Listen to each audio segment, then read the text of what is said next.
This happened to me way back in November of 2016 in my hometown of Jacksonville, Florida. At the time, I was single and I had been for almost 5 years.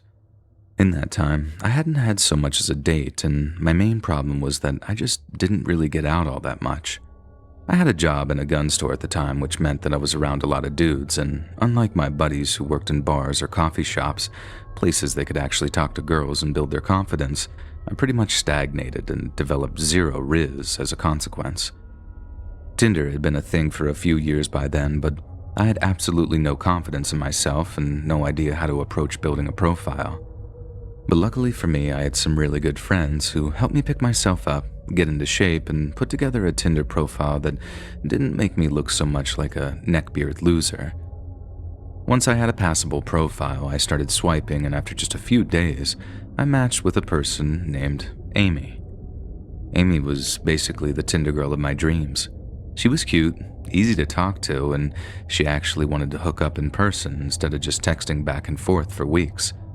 Not just that, she seemed very into meeting up too, as in she wanted to hook up that same day that we matched.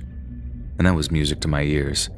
And I know I had red flags all over it, but it had been so long since I even talked to a girl, and even if it wasn't going to go anywhere, I could use it as practice for future dates.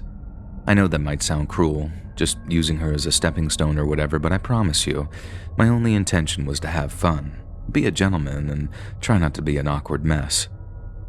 We agreed to meet at a coffee shop. More specifically, the coffee shop one of my buddies worked at. He agreed to hook me up with some free banana bread while saying, "You two are a cute couple," and pretending that we didn't know each other. Kind of a sleazy move, I know, but he was being a total bro by offering to be such a solid wingman, and I really appreciated any help I could get. But then, as luck would have it, my buddy wasn't actually there when I arrived. He was out on break, but guess who was there? Dead on time. Amy. And she looked good. A lot of girls look better in their pictures than they do in person, but that's something I came to learn, and there's nothing wrong with that. I look better in mine too, but with Amy, it was kind of the total opposite. I don't know what it was, if she'd done her makeup extra good for the date, but she looked so amazingly beautiful that it completely knocked any confidence that I had out of me. It made for a pretty awkward start, but as time went by, things got better. And we did actually get that free banana bread, which most definitely seemed to impress her.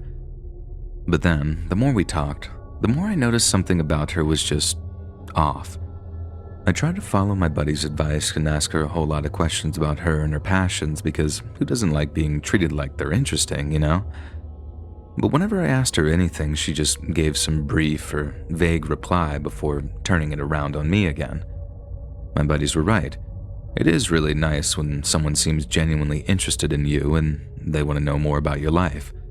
But even though she was asking me all of these questions, it was like anything I said was like, "Oh wow, cool."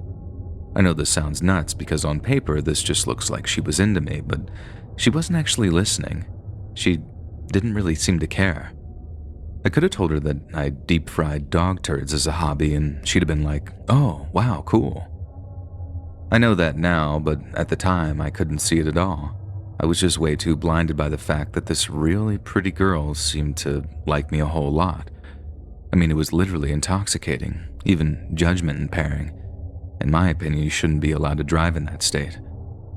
But anyway, we sat and drank coffee for almost 3 hours, mostly with me talking about dumb stuff that you should probably never share with a girl on the first date. Then at some point, Amy says that she has to leave, but that she'd like to be escorted to her home so we could keep on talking, and that she could give me a surprise once we got there. Now, I'm assuming this surprise is like a peck on the cheek or something in the line with the first date. But even so, the prospect of a peck on the cheek honestly motivated me so much that I think I'd have walked all the way to Georgia if she'd asked me to. I said sure, and we paid and then left to catch a bus somewhere. I had no idea where we were headed, but like I said, it could have been just about anywhere. Turns out it was maybe only 10 or 15 minutes away, so we get off the bus, then start walking towards the street that her house was on. When we got to the corner, she looks at me and says, "My house is on the street, but I want to take you someplace else for a surprise." Jackpot, I thought. At least, that's what I was thinking anyways. I didn't think that we were going to do anything too heavy, but if we were going someplace else, I was probably going to get a little more than just a peck on the cheek. Don't get ideas, I mean like making out, maybe some hickeys, I don't know, cute stuff. I really wasn't expecting much. Anyway, we walk a few more blocks, then turn down another street, until we come to this row of houses still in the middle of construction. Then, to my surprise, Amy starts leading me towards them. I figured that we were headed to some park or, I don't know, somewhere romantic or something. But no, the interior of some half-finished house it was. I wasn't complaining. I'd still have kissed her if she walked me to the city dump, but yeah, it totally wasn't what I was expecting. We walked inside, and then the moment we were out of sight of anyone, Amy started kissing me, and it was amazing. We made out like that for a while, and I don't know how long, but things started getting kind of heated, and right when things reached their peak, she asked if I wanted to try something. I told her that I'd try literally anything with her, and when I said that, she reached into her bag and pulled out a zip tie. She then told me how she wanted to kiss me while I had my hands tied behind my back because she wanted to be in control. And that was just about the hottest thing that I'd ever heard, so of course I let her do it. It was like a freestanding beam in the middle of this room that we were in, so I put my back against it, and she tied the zip tie just a little too tight, and then she went back to kissing me. Again, it was amazing, and we carried on smooching and stuff for a while until she said that she wanted to try something else, something which would require me to close my eyes and hum. I remember asking what I should hum, and she thought for a second, and then she told me to hum my favorite song. I got so wrapped up in the moment, excited for what was to come. My best guess was maybe neck kissing or maybe lip biting and stuff, and also trying to remember my favorite song, that I didn't stop to think that maybe this wasn't such a good idea. After all, I didn't really know this girl, and as much as I wanted to, I couldn't really trust her, not after only meeting her just a few hours before. But when love comes in, your brain goes out, as they say, and by that period, my brain was long gone. So there I stood, eyes closed, humming the 1975's Smells Like Chocolate and waiting for Amy to give me whatever surprise she had in store for me.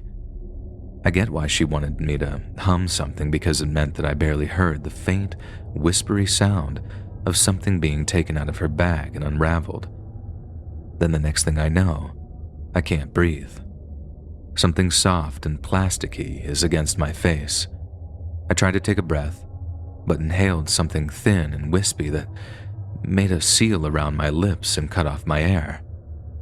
I could feel Amy wrapping something around my head, something that felt a lot like saran wrap my mom used to use to pack school lunches with. I struggled, throwing myself back against the wooden beam, but it wouldn't budge. I kicked out, trying to find any kind of leverage, but there was nothing. And as I felt myself slowly running out of oxygen, I felt a kind of fear that actually had me shaking just to remember. What came next, I can't quite remember. There's a direct line between me thinking, please God, I don't want to die, then waking up on the floor of that half-finished house, somehow able to breathe again. I couldn't see a thing, and trying to open my eyes made the saran wrap push up uncomfortably against my eyeball. I called out for Amy, but there was no reply. Then, shortly after, I was just wildly screaming out for help for what seemed like an hour before I finally heard voices approaching from outside, along with the telltale buzz of a cop's personal radio. They cut the zip ties holding me to the beam, pulled away the wrap from my face, and then started asking if I needed any medical assistance. Basically, either Amy or someone else I don't know had ripped a hole in the plastic wrap right near my mouth, and they must have done it either as I passed out or after I collapsed to the ground. I'd honestly thought that Amy, if that even was her real name, was legitimately trying to kill me. But now, looking back on it, I know that there was something very different going on too. The girl didn't want to watch me die. She wanted to watch me almost die as a result of how much blind faith that I had put trust into her with, thinking it was going to be my lucky day. In truth, it was the total opposite. I filed a police report, spoke with 2 detectives, and that's when I found out that I wasn't the only person to have had my face wrapped in saran wrap in that exact same way. The only problem was, this girl was changing her name and appearance on dating profiles, using makeup and either weaves or hair dye to change up her style and look. The detectives basically leveled with me and told me that giving the right details might actually save someone's life, and it was only a matter of time before Amy, or whatever her real name was, suddenly found the courage to not rip a hole in the plastic so that her victims would just pass out instead of dying.